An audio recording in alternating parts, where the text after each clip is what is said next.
রোহিঙ্গা জনগোষ্ঠী বিশাল যে 1.3 মিলিয়ন এখন আছে, প্রতি বছর 30,000 করে শিশু ভূমিষ্ঠ হচ্ছে। তো এই বিশাল জনগোষ্ঠীকে তাদের স্বাস্থ্য, শিক্ষা, বাসস্থান, খাদ্য, নিরাপত্তা, এগুলো সব কিছুর কী অবস্থা সেগুলো দেখার জন্য আমরা এসেছি। আপনারা জানেন যে আমরা সকলে জানি যে এটা একটা বাংলাদেশের জন্য, সারা পৃথিবীর জন্য একটা আন্তর্জাতিক সমস্যা।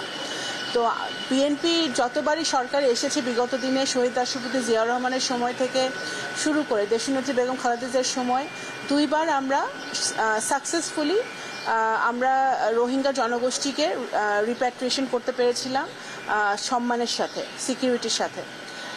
আজকে এই অবস্থা এখন বিরাজ করছে মিয়ানমারে এবং বর্ডারে, এখন সিচুয়েশন অনেক বেশি কমপ্লিকেটেড, আমাদের সমস্যাগুলো অনেক কমপ্লেক্স। সেই বাস্তবতায় বাংলাদেশ জাতীয়তাবাদী দলের সরকার অত্যন্ত বদ্ধপরিকর যে আমরা রিপ্যাট্রিয়েশন করতে চাই এই জনগোষ্ঠীকে, তার সম্মানের সাথে, ডিগনিটির সাথে, সেফটি, সিকিউরিটি এনশিওর করে তাদেরকে তাদের দেশে, তাদের মাটিতে আমরা ফেরত পাঠাতে চাই, যাতে তারা তাদের দেশে গিয়ে ভালো থাকতে পারে, কাজ করে খেতে পারে, তাদের মৌলিক অধিকারগুলো তারা পায় সেখানে। সেই চেষ্টাটা আমরা করছি। তা বাংলাদেশ সরকার ইতিমধ্যেই মিয়ানমারের সরকার, আরাকান আর্মি, বিভিন্ন স্টেক হোল্ডার যারা আছে তাদের সাথে আমরা এঙ্গেজমেন্ট করছি, যোগাযোগ করছি, বিভিন্ন দেশের সাথে আমরা যোগাযোগ করছি, কথা বলছি যাতে রোহিঙ্গা সমস্যাটা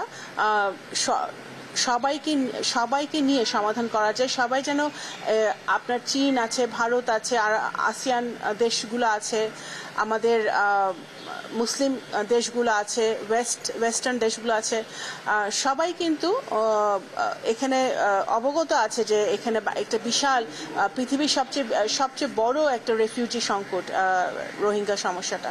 তো সেইটা কিভাবে সমাধান করা যায় সেটা আমরা চেষ্টা করছি। তো সেই জন্যই আজকে আসা এবং ঘুরে দেখা। দেখুন, এই সমস্যাটা যেমন ডিপ্লোম্যাটিক সেরকম রাজনৈতিক। এখানে শুধু ডিপ্লোমেসি দিয়ে বা শুধু পলিটিক্স দিয়ে এই সমস্যার সমাধান হবে না, এটা মাল্টিল্যাটারালি এই সমস্যার সমাধান খুঁজতে হবে।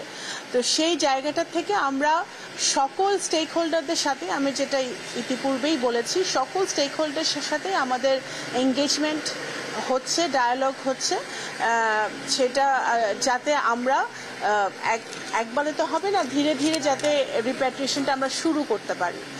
কিন্তু in the meantime repatriation শুরু হওয়ার আগ পর্যন্ত তো এই বিশাল জনগোষ্ঠীর তারা আছে, তাদের শিক্ষা, স্বাস্থ্য, বাসস্থান আমাদের দেখতে হবে। কারণ আপনারা জানেন যে ইতিমধ্যেই বিশাল একটা ফান্ড কাটিং হয়ে গেছে, এখানে অনেক শিক্ষা এনাফ নাই, ফুডের অনেক স্কারসিটি আছে, বাসস্থান নাই, যারা রিসেন্টলি আরও 1.5 লাখ মানুষ মনে হয় এসছে, তাদের ঠিকমতো বাসস্থান নাই। তো এই জায়গাগুলো কিন্তু বাংলাদেশ সরকার চিন্তিত, বাংলাদেশ সরকার এই সকল আন্তর্জাতিক সংস্থাগুলোর সাথে কাজ করছে, এবং আমাদের বিশেষ করে আমাদের যারা বাংলাদেশের প্রতিরক্ষা বাহিনীর যারা সদস্যরা আছেন, যারা এজেন্সি যারা কাজ করছেন, আমাদের কোস্ট গার্ড, বিজিবি, আমাদের প্রতিরক্ষা সংস্থা, আমাদের পুলিশ, আর্মি, সকলেই কিন্তু, নৌবাহিনী, সকলেই কিন্তু খুব মানে ডিলিজেন্টলি, খুব সতর্কতার সাথে এবং মন দিয়ে তারা এই কাজটা করছেন, যাতে আমাদের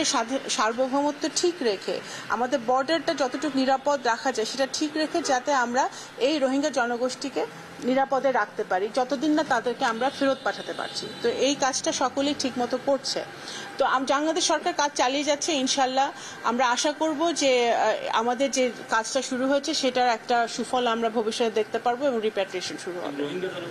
এটা আমরা কথা বলছি, আমরা আন্তর্জাতিক সংস্থাগুলোর সাথে কথা বলছি, ডোনারদের সাথে কথা বলছি, আবার এটা বাড়ানো যায় নাকি।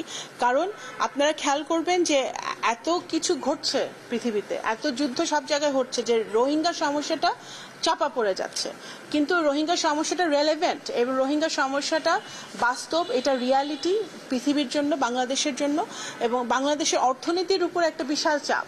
বাংলাদেশের পপুলেশনের উপর একটা চাপ, সেই জায়গাটা থেকে আমরা মানবিক দৃষ্টিকোণ থেকে সবকিছু দেখছি। আমরা একটা মানবিক রাষ্ট্র, মানবিক সরকার, মানবিক দৃষ্টিকোণ থেকে সবকিছু দেখছি এবং ভবিষ্যতে দেখব। কিন্তু আমাদের তো এদের যেটা আপনি বললেন যে অর্থায়নের দিকটা দেখতে হবে, সেটা আমরা বাংলাদেশ সরকার এই আমাদের নির্বাচনের পর আমরা যখন সরকার গঠন করার পরেই আমরা কথা বলছি এবং যাতে আমাদের আরো ফান্ডটা আরো বাড়ে সেদিকে আমরা চেষ্টা করছি।